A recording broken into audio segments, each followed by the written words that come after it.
प्यारी सास संगत जी, प्यार से कहना धन निरंकार जी, आशा है परवान करना छोटी सी साखी। प्यारी सास संगत जी, एक गांव में एक बूढ़ी अम्मा रहती थी। प्यारी सास संगत जी, प्यारी सास संगत जी, गांव की कुछ ही दूरी पर प्यारी सास संगत जी वो अम्मा जाया करती थी। प्यारी सास संगत जी, प्यारी सास संगत जी, वो अम्मा वहां जाकर अपने भगवान की आराधना करती थी कि भगवान जी मुझे दर्शन दो। प्यारी सास संगत जी, काफ़ी दिन हो जाते हैं वो अम्मा ऐसा रोजाना करती है। प्यारी सास संगत जी वहाँ जाती है और कहती है कि भगवान जी मुझे दर्शन दो। प्यारी सास संगत जी, फिर वो एक दिन प्यारी सास संगत जी भगवान के को की आराधना करती है और प्यारी सास संगत जी वो कहती है कि भगवान जी आपको मुझे दर्शन देने होंगे, वरना मैं घर नहीं जाऊंगी। प्यारी सास संगत जी, ऐसा भाव देखकर प्यारी सास संगत जी भगवान जी आते हैं। प्यारी सास संगत जी उस अम्मा को दर्शन देते हैं। प्यारी सास संगत जी भगवान जी कहते हैं कि आप मांग लो, आपको क्या चाहिए। प्यारी सास संगत जी वो अम्मा कहती है कि भगवान जी मुझे कुछ नहीं चाहिए, मुझे तो आपके दर्शन चाहिए और वो आप जी ने मुझे दे दिए हैं। प्यारी सास संगत जी भगवान जी फिर से कहते हैं उस बूढ़ी अम्मा को कि आपको क्या चाहिए मांग लो। प्यारी सास संगत जी वो अम्मा साफ मना कर देती है कि मुझे कुछ नहीं चाहिए भगवान जी, आपने मुझे दर्शन दिए हैं, मुझे सब कुछ मिल गया। प्यारी सास संगत जी भगवान जी जाने लगते हैं। प्यारी सास संगत जी फिर वो अम्मा कहती है कि भगवान जी एक बार आप मेरे गांव वालों को भी दर्शन दीदार करवाना चाहती हूँ आपके। प्यारी सास संगत जी भगवान जी कहते हैं कि सब माया में इतने खचित हो रहे हैं कि मेरे दर्शनों के लिए कोई भी नहीं आएगा। प्यारी सास संगत जी वो अम्मा कहती है कि भगवान जी मैं लेके आऊँगी उनको। प्यारी सास संगत जी भगवान जी कहते हैं ठीक है।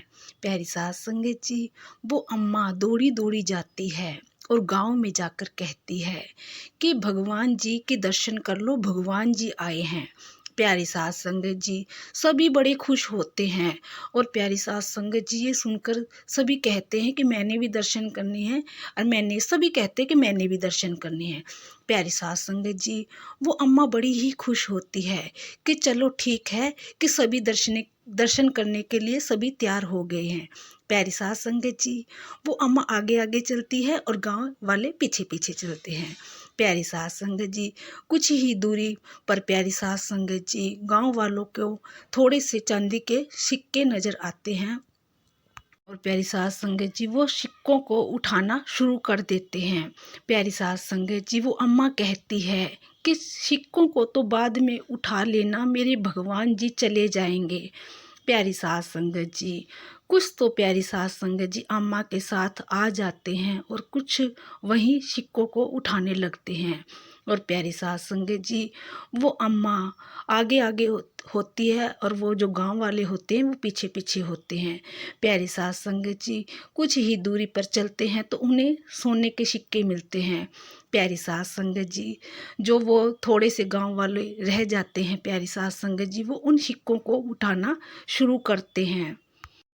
प्यारी सास संगत जी वो अम्मा कहती है कि सिक्कों को तो बाद में उठा लेना, मेरे भगवान चले जाएंगे और मेरे साथ चलो।